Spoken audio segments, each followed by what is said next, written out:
My positive vision for the future encompasses a healthy Assembly of First Nations organization that strengthens First Nation communities. Further, First Nations sovereignty, jurisdiction, and inherent rights are at the center of my work. RoseAnne Archibald has been selected as the new national chief for the Assembly of First Nations. The Tequatagamu Nation chief is the first woman to hold the role and is promising change, announcing a 100-day plan to start. But the new chief has a difficult job ahead of her, dealing with the disparate factions that make up the AFN. There is nothing but factionalism in the AFN. It's a regional organization.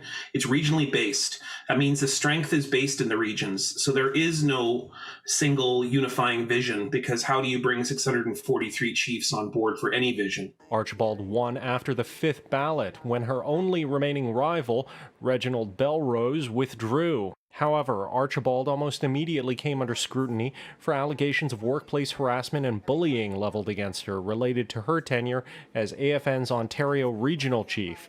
Those allegations emerged after Ontario chiefs alleged financial mismanagement by the AFN under outgoing National Chief Perry Bellegarde and called for an external investigation.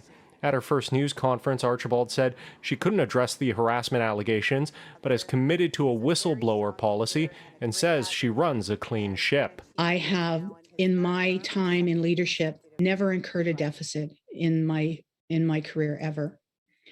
And I have run organizations with full transparency so that people can see what the organization is spending money on. The problem in First Nations is not really corruption. That's the narrative that most people like to spin.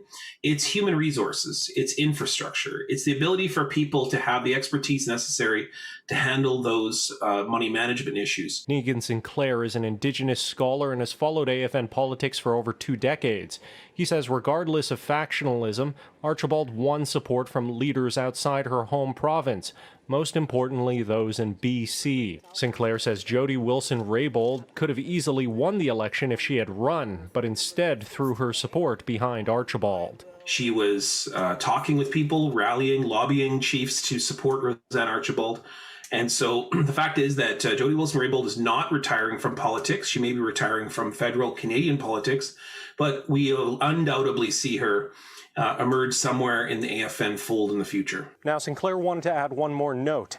Around 250 chiefs didn't vote at all, and Sinclair speculates this could be alienation they felt by what they perceived as outgoing Chief Bellegarde's perceived closeness to the federal Liberal government. In Ottawa, Xiaoli Li, City News.